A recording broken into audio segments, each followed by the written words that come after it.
Hello, this is my second lecture this week. We're going to talk about public opinion. I sent out yesterday's lecture on the courts. Obviously, Amy Coney Barrett was nominated and voted and confirmed yesterday. Good timing in for the Supreme Court. So we're going to move on to what's chapter 11 in my book. I think all of your books are a little bit different. Oh, hi. So we're going to come through this rather quickly because it is my second lecture this week, so I don't want to overwhelm. But we do have your second exam that I'm going to post on Monday. It will be exactly the same as last time, and you will have the same amount of time to take it. Everything will be exactly the same. Let me know if you have any questions, if you have any problems accessing it, and then that will finish up the semester. We don't have very much left. I think we have like 5 weeks of class left, so these classes go by quickly. I know it's kind of a lot at once, but they go by quickly. All right, so public opinion. What's at stake? We move to a very direct democracy. I've got a hair on me or something, sorry. I'm like apologizing to you guys like as if you're right here in front of me and care that I'm scratching my nose. Weird world right now, right? In 2016, the United Kingdom had a non-binding but politically important referendum, which was a popular vote on whether the United Kingdom or Great Britain should retain its membership in the European Union. This is an economic and political union of 28 countries that dated in some form back to days after World War II. The United Kingdom's always been a bit aloof from Europe. They never adopted the euro as their currency. They're concerned with immigration. Uh-oh, where'd that go? But the EU allows for free travel between member states, and many young Brits had immigrated to the European Union countries, and their counterparts settled in the United Kingdom. They also feared like terrorists from Syria and things like that would have easier access to their shores. And so the Brexit. Public opinion polls showed that most favored remaining in the European Union. David Cameron was the prime minister at the time. He held a vote just to kind of appeal to his opponents. But then the Brexit folks won, and they wanted to break with the European Union. There was like 51.9% of the vote. Cameron didn't know what to do with this, so he resigned.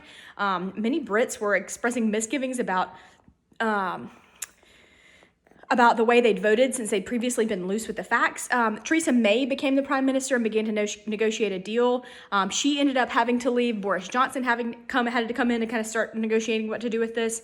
Referenda like this can really have unexpected consequences, right? Like he didn't think that he would actually get a successful we should leave the European Union vote when David Cameron said he wanted to vote on that. Are they a good idea? Letting the people decide is an attractive idea in a country like the United States that prides itself on a democracy, but how much responsibility do we want to take for the way we're governed? Most of us are pretty comfortable with the idea that we should vote for those who make our rules, but how do we feel about the rules themselves? California does this often. Do we know enough to vote on laws for the country as a whole? Should we be governed more by public opinion than by the opinion of our elected leaders? It's really fashionable to denounce a public opinion poll. 65% of them think the polls are only right some of the time, and politicians are very leery or scornful of polls. But what's so bad about being ruled by polls in a democracy, which is supposed to be ruled by the people? If politics is about who gets what and how, shouldn't we care about what the who thinks? Public opinion is the collective attitudes and beliefs of individuals or on one or more issues. We really care about what the public thinks. These public opinion polls are scientific efforts to estimate what an entire group thinks about an issue by making a smaller sample size of the group for its opinion. It's nothing more than a scientific effort to measure the public's opinion. We want to believe that what we think matters, but we'd also like to think that our elected officials are governed by these unwavering principles that we elected them to represent us on. So what is the role of a public opinion in a democracy? It's important in democracy for two reasons. For normative, first, we believe public opinion should influence what a government should do. And empirical, a lot of people behave as if public opinion does matter, and thus to the degree that they do matter, record it, react to it, and it becomes a factor in American politics. Why should it matter? America's founding is about the rejection of aristocracy and the monarchy and the rise of popular sovereignty, the idea that people matter above all. The presence of the people is pervasive in all the documents and narratives that create and support the American government. In the Declaration of Independence, we say the consent of the governed. In the Constitution, we say we the people. In the Gettysburg Address, the government of the people, by the people, and for the people. The very legitimacy of the United States government rests on the idea that the government exists to serve the interests of its citizens. Since our founding, there's been a shift in the greater role for the citizenry in politics. The Seventh Amendment took the election of the Senate from state legislatures to the citizens of the states. State politics are instruments of direct democracy that allow citizens to vote on policies and remove officials from office. How do we determine whose views should be heard? There are different theories of democracy about different roles for the people, in part because these theories kind of disagree about how competent the citizens of a country are to govern themselves. Elitists say citizens are too ignorant or ill-informed to be trusted with major political decisions. Proponents of participatory democracy have faith that people are both smart enough and able to gather enough information to be effective decision makers. Do you think we are? Do you think we're smart enough and able to gather enough information? As Americans, we're confused about what the role of the democratic citizen should be. Should it be the virtuous citizen who is concerned for the common good, who recognizes that a democracy carries obligations as well as rights? A citizen should be attentive to and informed about politics, should exhibit political tolerance and a willingness to compromise, and practice high levels of participation in civic activities. Or do we think Americans are apolitical, self-interested actors? Americans are almost the opposite of what's described as an ideal citizen. We are inattentive, we're ill-informed, we're politically intolerant and rigid, we're unlikely to get involved in political life. I think maybe we're a combination of both. You know, this country has a combination of both of those types of people. Why does public opinion matter? When voting on major bills, members of Congress worry a lot about public opinion in their districts. The president has an in-house paid public opinion expert. The public may act as if it's paying attention, but it can decisively if the provocation is sufficient. For example, the 2006 midterm election showed that the voters were frustrated with the war in Iraq, and they gave control of the House and Senate to the Democrats. The House, don't knock that down. The House horse race polls ask about people's voting intentions and lend drama to media coverage of electoral races. Which horse is ahead right now? You know, these are a lot of horse race polls that we're seeing. Who's ahead, Biden or Trump? Who's ahead? Who's going faster? But how do we as citizens measure up? Americans hold two different views on what citizenship is about, but usually we're somewhere in the middle. Some citizens tune out political news, but are tolerant of others and vote regularly. Some activist citizens are informed, opinionated, participatory, but maybe are less intolerant of other views, which can make democratic politics different. There are three elements of an ideal citizen: political knowledge, tolerance, and participation. What do you think is the most important? That we have more knowledge, that we have more tolerance, or that we participate? The ideal democratic citizen understands how the government works, who the main actors are, and what the principles that underlie the operation of the political system are. But American actors really aren't well informed about the political system. You guys probably know more from taking this class than a lot of other folks do. Knowledge is really key for knowing whom to thank or whom to blame for the government policy. Key information for holding government officials accountable. So most everybody can name who the president is, but a lot of you can't name other offices, right? Who's our vice president? Mike Pence. Who is the Supreme Court Chief Justice? John Roberts. Do you know if he's conservative or liberal? He's conservative. You know that there are 9 members of the Supreme Court. A lot of people don't know that. Who has control of the House of Representatives right now? The Democrats do. Nancy Pelosi is the Speaker of the House. A lot of people don't know those things. These are things that, you know, a lot of us in DC presume that the American public knows these things, but most people don't. Even like I'll talk to my parents sometimes and they're like, now who is Mitch McConnell? I'm like, he's the majority leader in the Senate. The Senate is controlled by Republicans and he is the leader of the Republicans in the Senate. Anyway, a lot of people don't know that.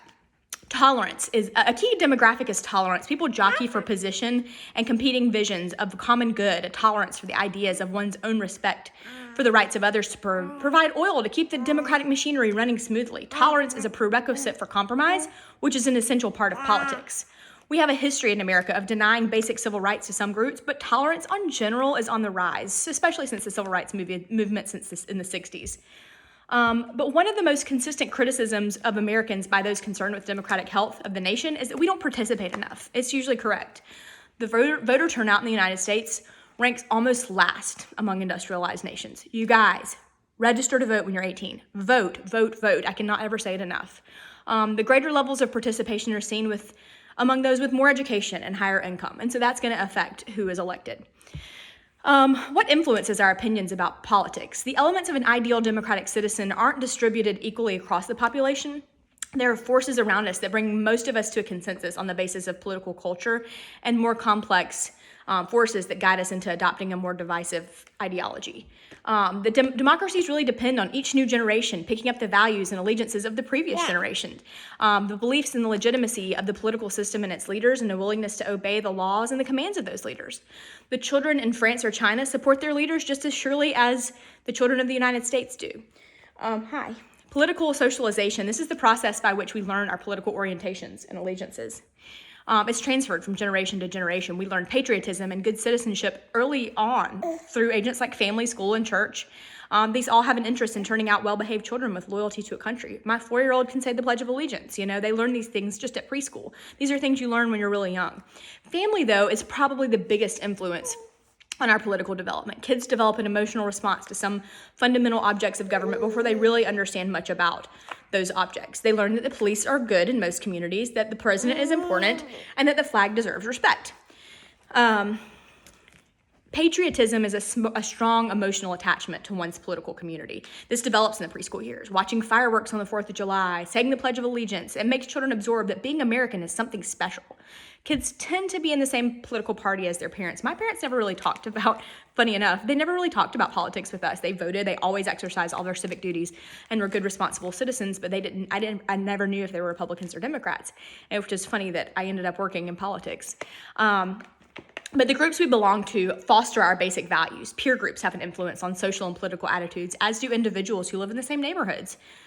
It can be traced somewhat to the ways people select themselves into groups, but they're reinforced by social contracts and social media connections that allow us to expand the number of peers that we contact and to build on and participate in the stories about who we are. The process of talking, working, worshiping together, this leads people to see the world similarly. Then there's something called the spiral of silence. This is the process by which a majority opinion becomes exaggerated because the minority opinion maybe doesn't feel comfortable speaking out in opposition. And so the minority often silences themselves in the face of a majority consensus, which tends to embolden the advocates of the majority opinion to speak even more confidently. What about differences in political opinion? Political socialization produces a citizenry that largely agrees with the rules of the game and accepts the outcomes of the national political process as legitimate. But this doesn't mean that our nation is in agreement on most or even very many things. As we get older and are exposed to more things, our opinions become more complex. Demographics, partisanship, ideology, education, economic self-interest, religion, where we live, these all kind of affect how we come to see politics and what we believe are at stake in the political process, the kind of citizenship we practice. We move from consensus on the basics of American political culture to more divisive beliefs. Divisive beliefs work against the positive feelings toward our government, especially that we build in early years. Occasionally, we solidify behind our governments and leaders, especially when we believe we're under threat, and we did in the days after 9/11. But otherwise, the trust in our government reflects the divisions in our opinions and loyalties to subgroups and population. Some of the most significant effects of the Obama presidency have been the opportunity for Black kids to realize the American dream of growing up to be president actually belongs to them too. Race has been more divisive than unifying in the country, though. And African Americans are the most solidly Democratic group in terms of both party identification and voting. They become more conservative and Republican. This same doesn't happen, as income and other status indicators rise for whites, they become more conservative and Republican, but this doesn't happen for Blacks. There are some exceptions, of course. Former Secretary of State Condoleezza Rice, Supreme Court Justice Clarence Thomas, Republican South Carolina Senator Tim Scott. For gender, many years, gender has had almost no predictive power in public opinions and behaviors, except for that women were maybe less active in politics and usually less warlike in their political attitudes. But since the 60s, there's been a bit of a revolution, and women's attitudes on issues have diverged. There is a gender gap, which is the tendency of men and women to differ in their political views on some issues. It usually means that women are a little bit more liberal than men. There is something also called a marriage gap, which is the tendency for married people to hold political opinions that differ from people who have never married. Married people tend to trend toward more traditional and conservative values because of the choices they've made. As people change their opinions as they age, experiences over time kind of affects how we see a political world. There's evidence there is little evidence that people progress from a youthful idealism to a mature conservatism, but there's small differences in policy preferences that are related to age. Maybe not in political engagement, though. Middle age and older citizens are typically more attentive to and active in politics. They vote more, contribute to campaigns more. This is related to more of settling down, marrying, having children, and establishing careers. Obama brought a large number of young people to the polls, and it may be happening again. I saw a story last night that more young people are voting than in the past. What is the matter? Look at that. Political generations are groups of citizens whose political views have been shaped by common events of their youth. So growing up in the years after 9/11 gave a generation a set of values just as surely as having growing up after the Civil Rights Movement, after World War II, after the Great Depression. As older groups die, the overall opinion among the citizenry changes, and this is the process of generational replacement. Much of the division in contemporary public opinion can be described as ideological. Liberal or conservative, or partisan, Republican or Democrat. Party identification refers to our relatively enduring allegiances to one of the major political parties. Part of what defines us and what comes from our very early years are labels that provide mental cues that we use in interpreting and responding to personalities and news. This influences how we see the political world. We resolve uncertainty about new policies or personalities or even objective events to be consistent with our partisanship. We see the world through a very partisan lens. Partisan sorting is the process through which citizens align themselves ideologically with one of the two parties, leaving fewer citizens remaining at the center and increasing party polarization. The average Republican and Democrat are a lot farther apart than was the case in previous decades. We have the hyperpartisanship that we've talked about. The impact on politics has been quite profound. There are fewer people who swing between candidates and fewer people who come to elections with fully open minds. This makes it easier to demonize the opposition. This contributes to the nastiness and anger and the general incivility of contemporary politics, which in turn has contributed to citizens' disgust with politics in general and the rising levels of distrust in the government.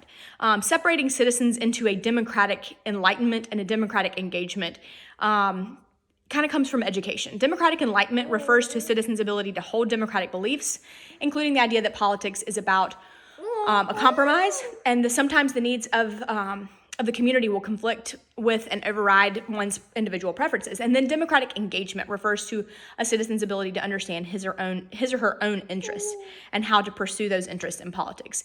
Both dimensions are boosted by education. Better educated citizens are more likely to be informed about politics, to be tolerant, and committed to democratic principles, and to vote and participate at all levels. Well, what about economic self-interest? What's in it for me? Those in the lowest income brackets are the least likely to argue that too much is being spent on welfare or that they're paying too much in taxes. Those with higher incomes are more likely to agree with those assessments. What about religion? Many political issues are tough on matters of deep moral conviction or values. The motivation for action or opinion is not self-interest, but what is morally right. Many people argue that it's not up to the government to set moral standards. These questions are often called social issues, as opposed to economic issues, which center on how to divide the economic pie. Today, Catholics are less conservative than Protestants and more democratic, while Jews and those calling themselves non-religious are more liberal and democratic than others. Specific religious affiliations aren't necessarily the most important religious cleavage for understanding citizen opinions on social issues. Now it's more whether religion plays a role in your life or not. And then geographic distinction makes a difference. Where we live matters. People in the Farm Belt, people in the South, they talk about things differently than maybe a city dweller in Manhattan. Politicians who come from these areas represent different things, and much of the politics in Congress is about being responsive to differing geography-based opinions. All right, measuring and tracking public opinion. Giving the central role that public opinion plays in democracy, finding out what the public thinks is an important business, and one at which social scientists have gotten really good at over the years. Sometimes they're discounted by politicians who don't like the results, but they're pretty accurate.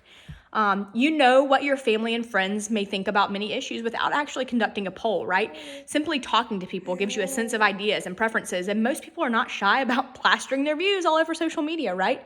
We tend to hang around with people who share in our views and reinforces the idea that everyone thinks the way we do. Politicians are good talkers. They're also good listeners. They learn constituent opinions from letters, from phone calls, from emails they receive. They visit and talk with leaders and representatives and pick up signals from the crowds before COVID, and the way the crowd responds to different themes. A direct contact with people puts politicians in touch with the concerns that could be missed by a poll. But members of Congress use a mix of sources to learn about public opinion, personal contacts, but also, what are you doing? but also polling data, she's eating my hair, received when running for office. A sample, you probably know this from other classes, but a sample size, this is the portion of the population that's selected to participate in a poll, right? Based on what that sample says, the surveyor then makes an estimation of what everyone thinks. If the sample is scientifically chosen to be a good representation of the whole population, it works well, and pollsters are trained to select a truly representative sample. But there is what's called a sample bias, which is the effect of having a sample that doesn't represent all segments of a population. If a pollster selects too many people from one portion of the population, this can happen. Politicians must also allow for the bias of their own sampling. If they're not effective at knowing how those they meet differ from the full public, they'll get a misleading idea of public opinion. So how have we developed modern public opinion polls? The scientific poll we know today was developed in the 1930s, but newspapers and politicians have been trying to read public opinion as long as we've had, she's eating my hair, as long as we've had democracies. Straw polls are polls that attempt to determine who is ahead in a political race. These were the very first attempts at counting opinions. The name comes from the fact that a straw thrown up in the air will indicate which way the wind is blowing. So kind of see how are the political winds blowing right now. They help politicians predict which way the political winds are blowing and who's going to win an upcoming election. The science of opinion polling today, it's a big business. It's relatively precise. All polls face two challenges: getting a good sample, which entails both sampling the right number of people and eliminating sample bias, and then asking questions that yield valid results. How big does a sample need to be?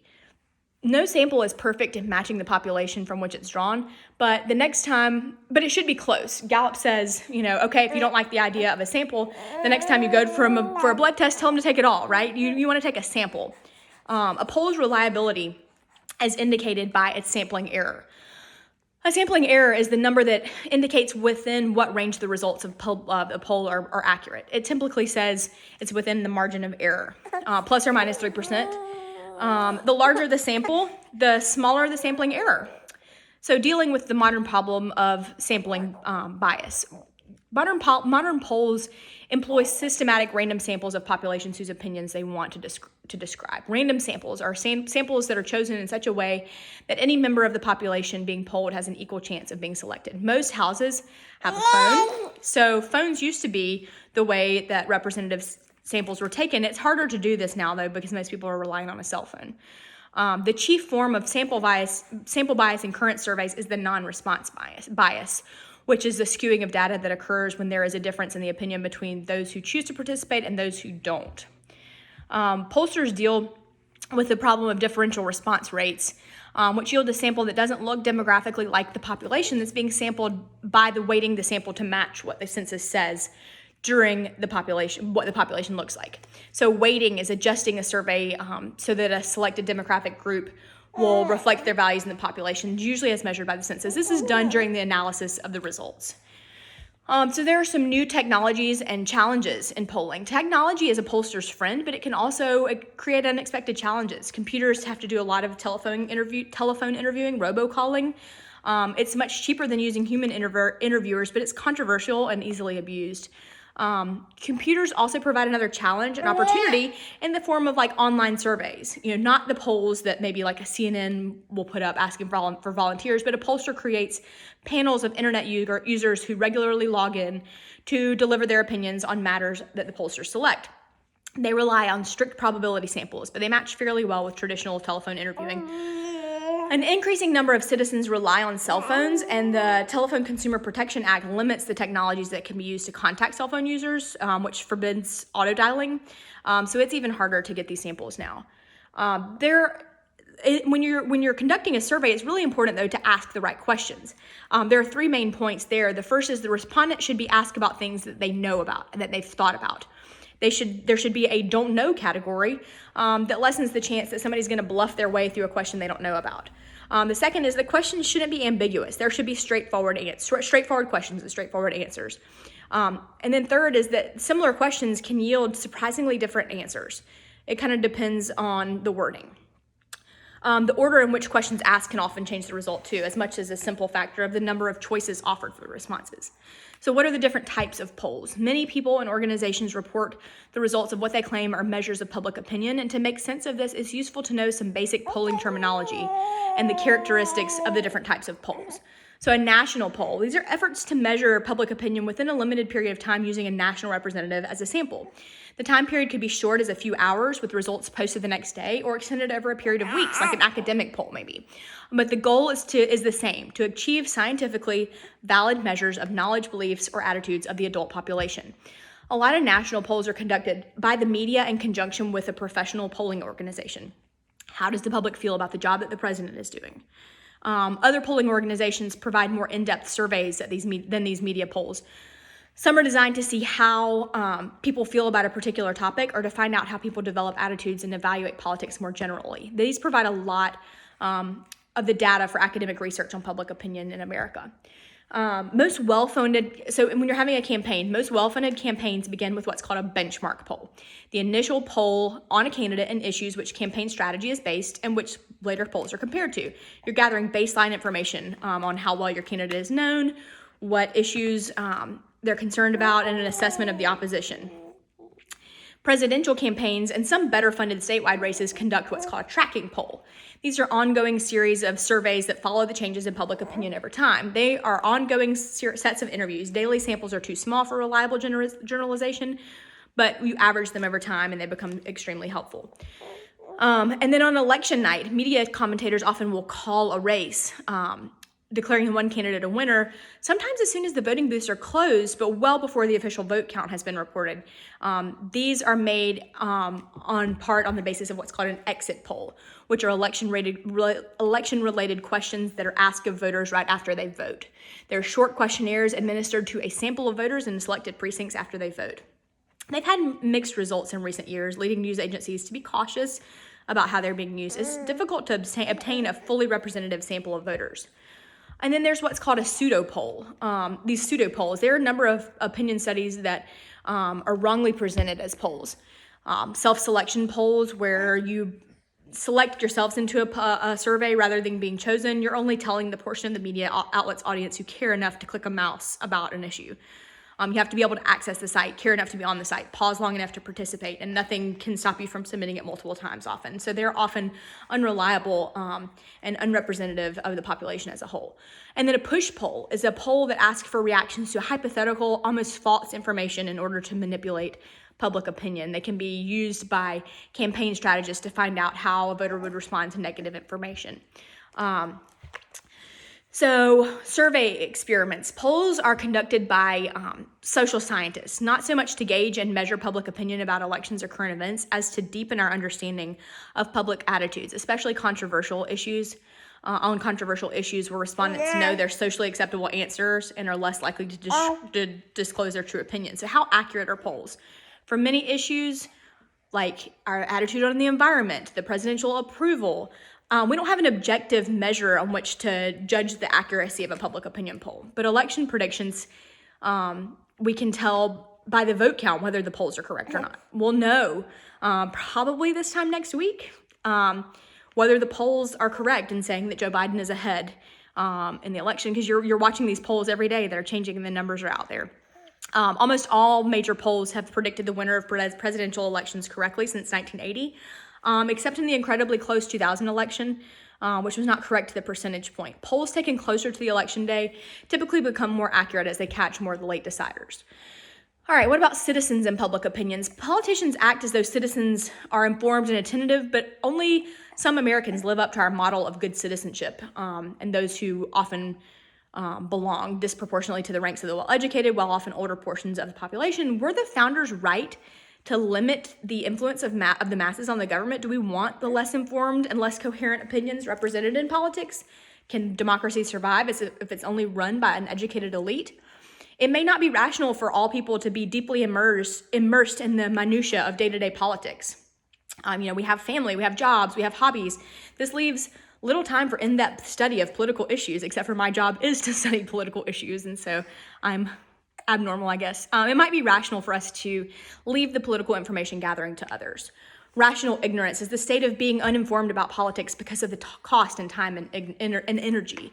This doesn't mean we're ignorant, though. Citizens are generally pretty smart, and voters usually behave much more intelligently than we could ever guess from their answers to short surveys about politics.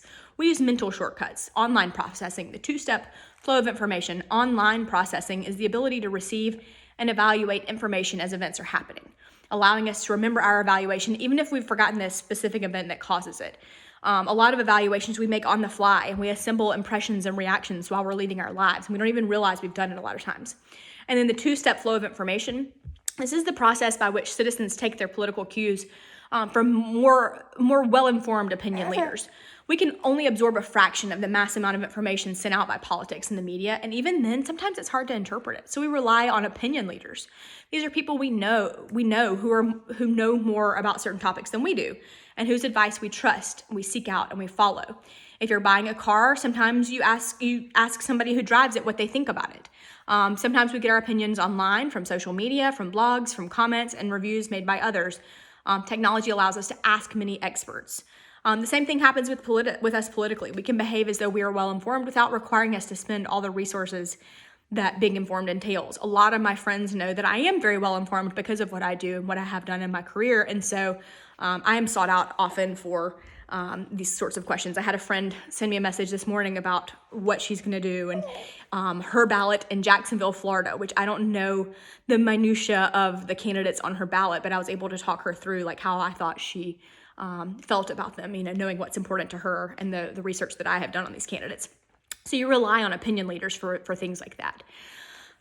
Okay, that was kind of a lot to get through, and I was trying to get through it kind of quickly because I know we have 2 of these lectures this week to get through. But I want you to study everything that we have covered. For me, it's chapters 7 through 11, but what we have done since the last exam. Study those for your exam that I'll post on Monday morning. And please let me know if you have any questions. I will come back. We won't have any lectures next week. You will just have the exam next week. And also I will give you your prompt for your essay, which is 20% of your grade, which will be due on the last day of class. And so you will submit those to me. I'm going to try to find out if there's a way to drop them on Blackboard rather than having you all email me those, because that's a lot of emails. So let me know if you have any questions, and I look forward to chatting with you guys in 2 weeks on here. But always let me know, email me if you have any problems, and good luck with your exam. Thanks.